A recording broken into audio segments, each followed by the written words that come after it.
Você acompanha Jornal da Rede Alesp. O Jornal da Rede Alesp está de volta. Seguimos aí com mais informações aqui do Legislativo Paulista.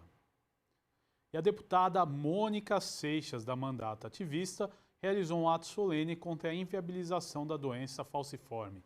O ato aconteceu por videoconferência e foi presidido por Jesus dos Santos, também da Mandata Ativista. O ato falou sobre a gravidade e a importância da conscientização sobre a doença que atinge milhares de pessoas no país. Veja como foi o ato na reportagem da Tati. Por iniciativa da deputada Mônica Seixas, da Mandata Ativista, foi realizado um ato solene em ambiente virtual sobre a saúde preta contra a invisibilização da doença falciforme. A deputada Mônica Seixas abriu o evento explicando a iniciativa do encontro. Essa noite, Jesus dos Santos, co-deputado estadual, volta nesse ato solene para discutir outro tema muito importante, saúde preta, para tirar da invisibilidade a doença falciforme. O Jesus dos Santos, da Mandata Ativista, presidiu o ato e falou sobre o trabalho da APROF, Associação Pró-Falcêmicos.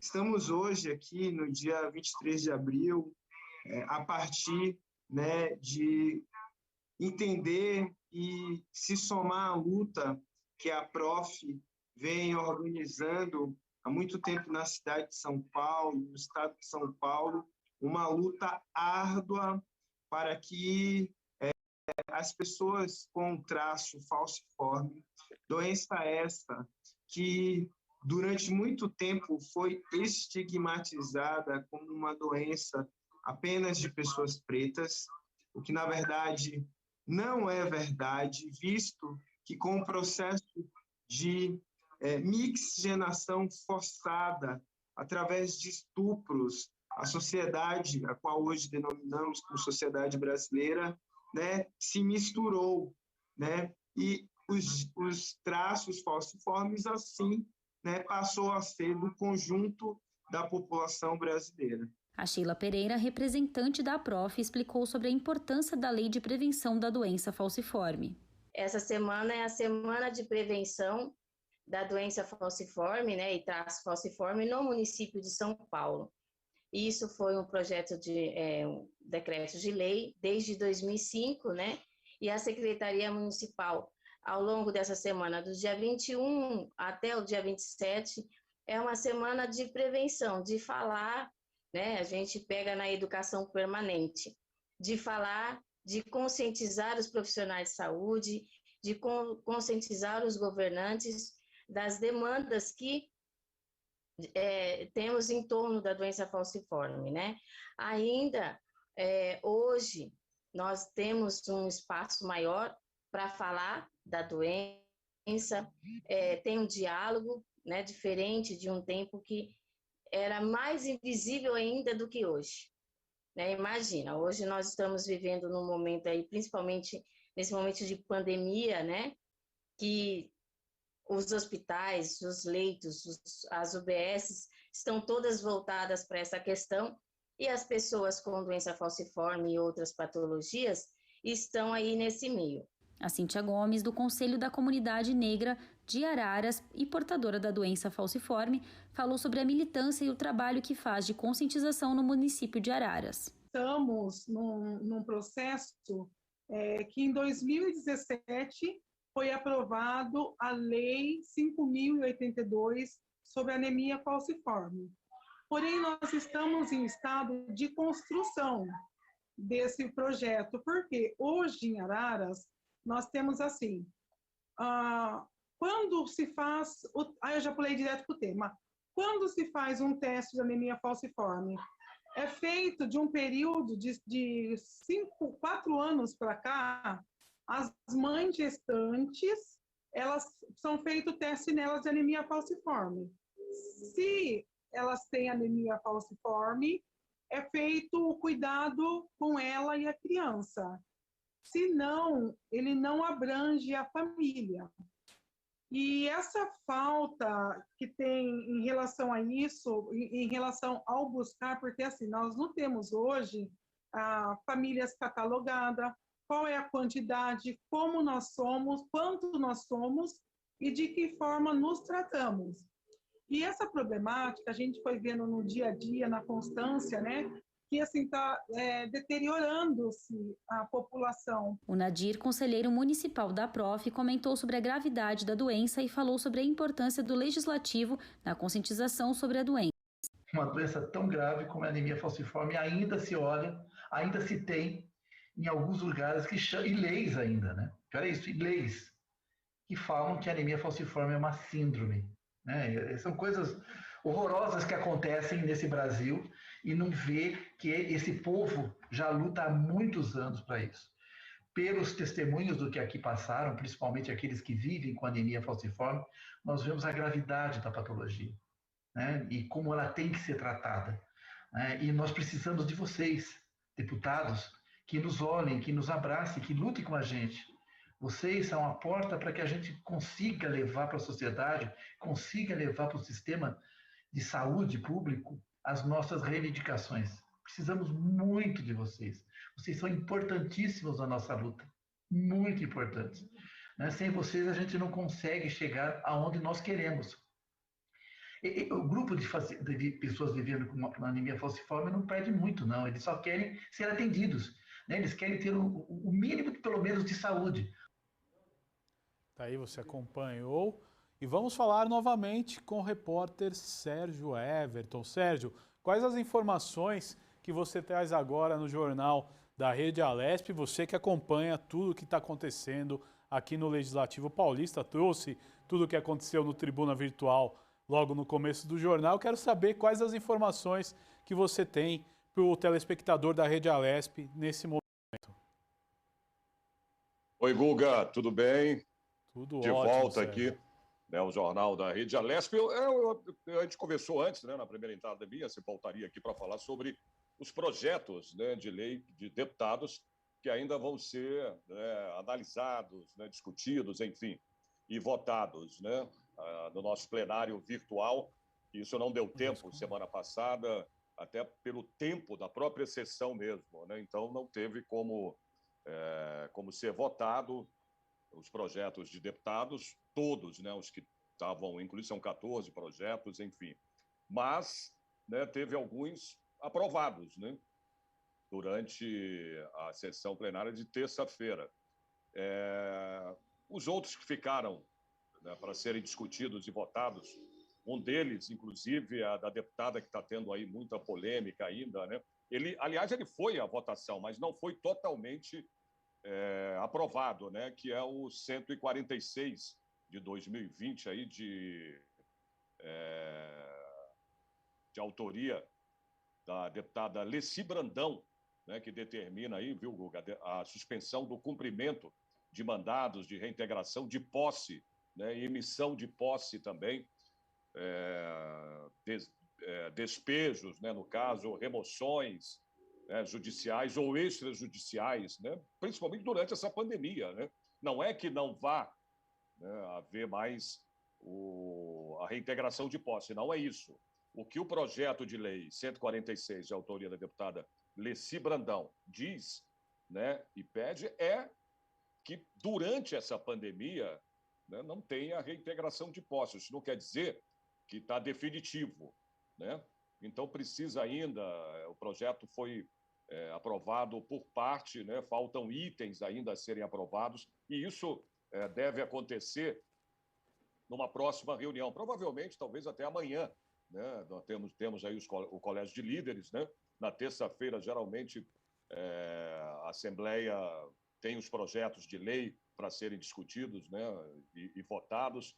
Terça-feira é um dia bem cheio na Assembleia, então os deputados, provavelmente, eu não sei se bem, eu sei que ficou para essa semana para ser marcado, né, a discussão desses projetos, né, entre eles esse que eu estou citando, da deputada Leci Brandão, 146. Tem também o 504 de 2020, que proíbe aí a publicidade através de qualquer veículo de comunicação e mídia de material que contém alusão, veja só, a preferências sexuais e movimentos sobre diversidade sexual relacionados a crianças no Estado. Então, quer dizer, são projetos polêmicos, né, Guga, que precisam ser aí discutidos, né? Muito bem discutidos, aliás, né? Os deputados, aliás, os nossos parlamentares sabem muito bem fazer isso, né? Discutir bastante um projeto para que se chegue aí a um denominador comum para ser votado, para ir à votação. Né? São projetos importantíssimos, né? Esse da deputada Alice Brandão e esse, o 146 de 2020 e esse 504 também de 2020 que eu citei agora, né? Da publicidade, de qualquer veículo aí de comunicação e mídia de material que contenha, né, alusão e preferências sexuais e movimentos sobre diversidade sexual. Relacionados a crianças no estado de São Paulo. Então, você vê só pela propositura, né, você vê que são projetos que precisam ser muito bem discutidos, né? Precisa chegar aí a um bom consenso, né? Essa reintegração de posse, né, fica complicado também, mas volto a dizer, o projeto da deputada Alice Brandão não é a reintegração de posse, que isso seja definitivo, não. Durante o decorrer dessa pandemia do coronavírus, né? Ou seja, não ter a reintegração de posse, tirar, né, Guga, as pessoas já não têm para onde ir, para onde morar e jogar no meio da rua, numa situação em que a gente está vivendo, né, que é essa pandemia toda. Então fica complicado, né, Guga? É uma coisa que realmente as pessoas ficam preocupadas, né, com isso. E o importante, né, Sérgio, é deixar claro que a situação está feia ainda, né? Muitas mortes, exato, né? Pois é, meu amigo, imagina, né, ter a reintegração de posse nessa situação. Né? Tira a família, você vai colocar essas famílias aonde? No meio da rua, ao relento? Então, é complicado, né? Então, precisa ser muito bem analisado esse projeto, discutido, né? Os deputados pedem realmente uma discussão profunda, né, desse projeto de lei de autoria da deputada Alice Brandão. Muito bem, Guga, é isso que eu tenho para falar. Né? Sérgio, eu quero agradecer a sua participação no Jornal da Rede Alesp de hoje, as informações que você trouxe para o nosso telespectador, até durante a semana você trazendo aí muitas informações aí direto, antenado com tudo que acontece aqui na casa, né, Sérgio? Sim, principalmente do nosso plenário, né, que eu cubro bastante o plenário direto, o plenário de Juscelino Kubitschek, mesmo estando em ambiente virtual, a gente tem tido aí muita discussão de projetos, né, votação de projetos. Então, essa semana agora aí, deve, como eu disse, comentei agora, né, os projetos de autoria dos deputados devem vir aí a pauta para ser discutidos essa semana no nosso plenário virtual, ok? Abraço, tudo de bom para você. Valeu, Sérgio. Esse foi o Sérgio Everton, nosso repórter e apresentador, trazendo aí os detalhes de tudo que acontece aqui no Parlamento Paulista. E o Ministério da Saúde anunciou neste sábado, dia 24, um cronograma atualizado de entrega de vacinas contra a Covid-19 ao Brasil, e o que aponta a redução de 31% no número de doses previstas para o mês de maio. De acordo com o Ministério, o país deve receber no próximo mês 32,4 milhões de doses. A previsão anterior, divulgada em 19 de março, indicava a chegada de 46 milhões de doses. Em 19 de março, a previsão é que seriam entregues 47,3 milhões de doses e em 31 de março esse número caiu para 25,5 milhões de doses. No calendário divulgado neste sábado, o Ministério diz que serão 26,6 milhões de doses. Ainda de acordo com o calendário divulgado pelo Ministério da Saúde, o Brasil deve receber 54,2 milhões de doses no mês de junho, eram 56,5 milhões na previsão divulgada em março. Para o terceiro trimestre desse ano, julho a setembro, a nova previsão é de entrega de 162 milhões de doses, eram 189,6 milhões no calendário divulgado em março. No quarto trimestre, de outubro a dezembro, devem chegar ao país 210 milhões, eram 167 milhões no calendário divulgado em março. O secretário executivo do Ministério da Saúde, Rodrigo Otávio Moreira da Cruz, disse que a redução na entrega de doses de vacinas contra a Covid-19 deve-se à falta de licenciamento pela Agência Nacional de Vigilância Sanitária. A Anvisa, as vacinas Covaxin e Sputnik, que ainda não foram aprovadas pela Anvisa, mas já foram encomendadas pelo governo federal. E vamos com mais entrevista no Jornal da Rede Alesp vão falar sobre o Dia Estadual de Prevenção à Hipertensão Arterial. Sobre esse assunto, nós vamos conversar agora com o médico cardiologista Marcelo Cantarelli, ele que é presidente, ele é cardiologista e intervencionista, ex-presidente da Sociedade Brasileira de Cardiologia Intervencionista. Doutor Marcelo Cantarelli, muito obrigado pela sua presença no Jornal da Rede Alesp. Tudo bem? Tudo bem. Eu que agradeço a oportunidade de conversar com vocês. Doutor, é uma pergunta que a gente precisa responder de forma bem didática para o nosso telespectador. Qual que é a importância do controle da pressão arterial para a saúde? O controle é muito importante porque o nosso organismo ele é regulado para funcionar com uma determinada pressão. E essa pressão em torno de 12 por 8. Imagina você ter um aparelho regulado para trabalhar em 110 volts, você ligar na tomada 220 e ver o que acontece. Então, na verdade, quando a gente começa a operar uma pressão mais alta, ocorre um desgaste maior de alguns órgãos, chamados órgãos-alvo da hipertensão, que são o cérebro, os rins, o coração e os vasos sanguíneos. O excesso de pressão nesse sistema circulatório provoca o desgaste desses órgãos, que leva a determinadas doenças ao decorrer da vida. Então, por isso que o importante é que a gente consiga controlar a nossa pressão para que ela fique em níveis normais. Legal, doutor.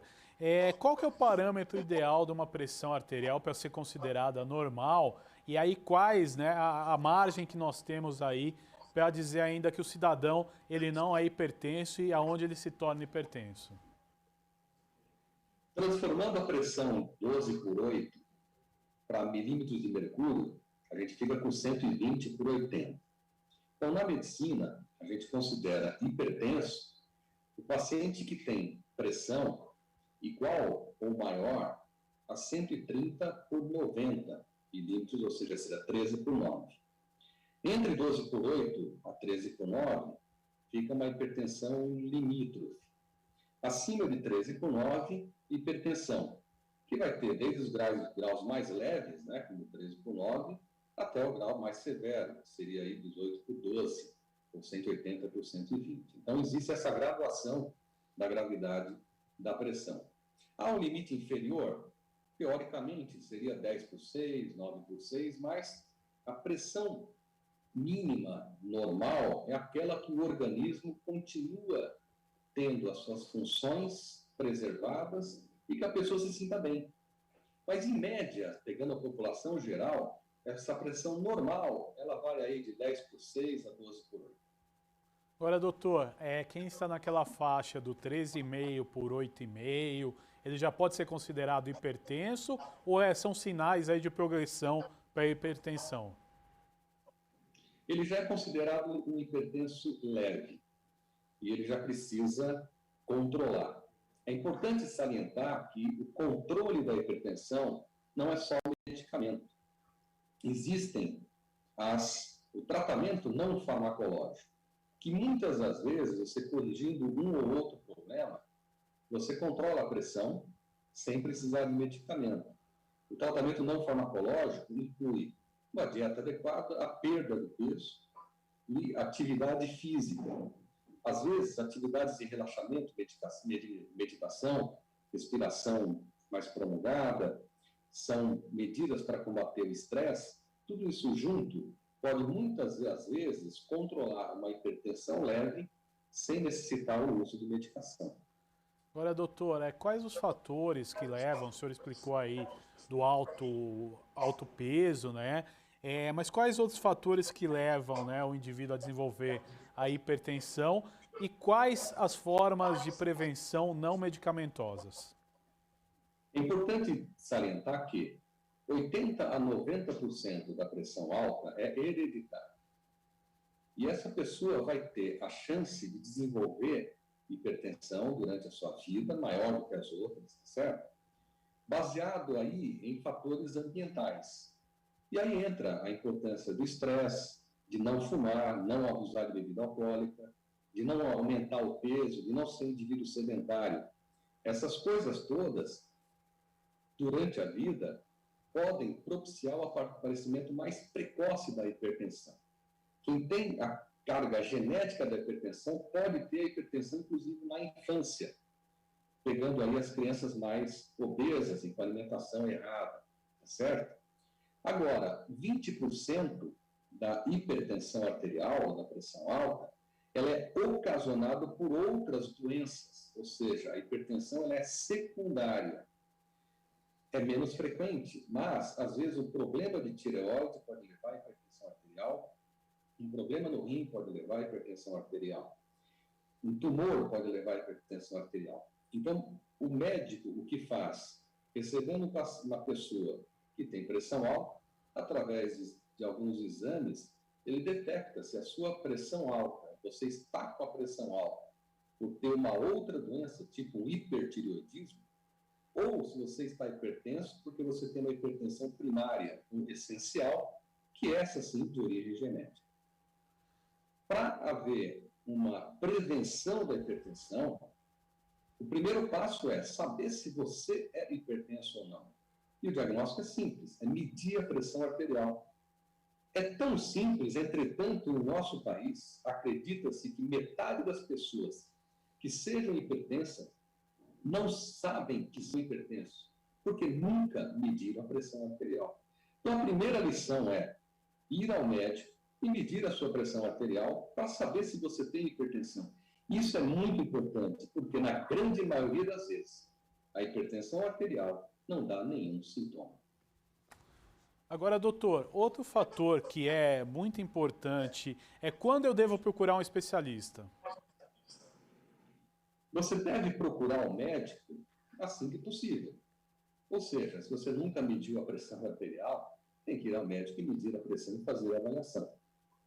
De repente, você foi até um médico, qualquer especialidade, enfim, e foi detectada hipertensão e ele recolhe, você precisa procurar um especialista em pressão arterial. Na verdade, normalmente, quem cuida de pressão arterial vai desde o clínico geral, o cardiologista, o nefrologista, que é especializado em rins, às vezes o endocrinologista, enfim, já que a hipertensão é uma doença muito prevalente, estima-se que no Brasil tem mais de 30 milhões de hipertensos. O tratamento da hipertensão arterial acaba sendo realizado por vários especialistas, digamos assim. E muitas das vezes, nos hipertensos mais severos, a gente precisa de um tratamento multidisciplinar. Às vezes, utilizamos até pessoas de outras partes da área de saúde para ajudar no tratamento do paciente hipertenso mais severo. Agora, doutor, vamos falar da pandemia que nós vivemos, né, da Covid-19. As pessoas com hipertensão, todas elas são grupo de risco ou quem tem a hipertensão controlada está em outro patamar? A gente pode colocar que a hipertensão arterial, ela coloca a pessoa, ela soma mais uma comorbidade, a gente se acostumou a escutar essa palavra, né? Comorbidade é quando a pessoa tem alguma alteração do seu estado de saúde, alguma doença, e que possa influenciar negativamente na evolução de uma outra doença. No caso, vamos falar da Covid.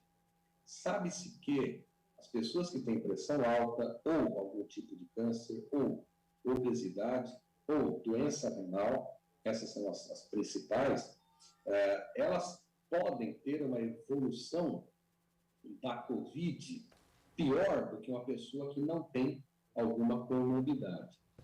Somando aí também as doenças cardiovasculares. Isso é uma observação dos pacientes com Covid. Achava-se inicialmente que apenas os idosos com comorbidades evoluíam mal. Entretanto, um estudo recente do ano passado, em Massachusetts, mostrou que pacientes abaixo de 60 anos e que sejam hipertensos também têm uma evolução pior do que aqueles que não são hipertensos. É óbvio que o indivíduo que tem a pressão controlada mais tempo e que não sofreu nenhuma lesão em órgãos-alvo, ele vai ter uma menor chance de evoluir mal do que aquele que tem uma hipertensão mais descontrolada, mais severa e que já tem alguma lesão em órgãos-alvo, como eu comentei, cérebro, rins e coração e vasos sanguíneos. Então, o que se sabe é que os indivíduos hipertensos, contraindo Covid, eles têm uma chance maior de serem intubados e de terem uma pior evolução também. Por isso que é importante todos os cuidados, não só da hipertensão, do controle da hipertensão, mas os cuidados para não contrair a Covid. Distanciamento social, uso de máscaras, higiene pessoal com álcool gel e a vacina quando chegar a sua hora. Doutor Marcelo Cantarelli, eu quero agradecer a sua participação no Jornal da Rede Alesp desta segunda-feira. Muito obrigado, viu? Eu que agradeço e fico à disposição. Um abraço a todos. Certo, falamos aí do risco da hipertensão com a Covid-19 e também dos milhões de indivíduos hipertensos que nós temos aqui no Brasil. O Jornal da Rede Alesp fica por aqui. Nós voltamos amanhã no mesmo horário. Até lá. Tchau, tchau.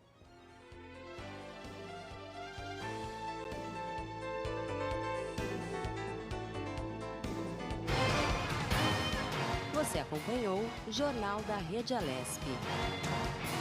Tudo sobre o Legislativo do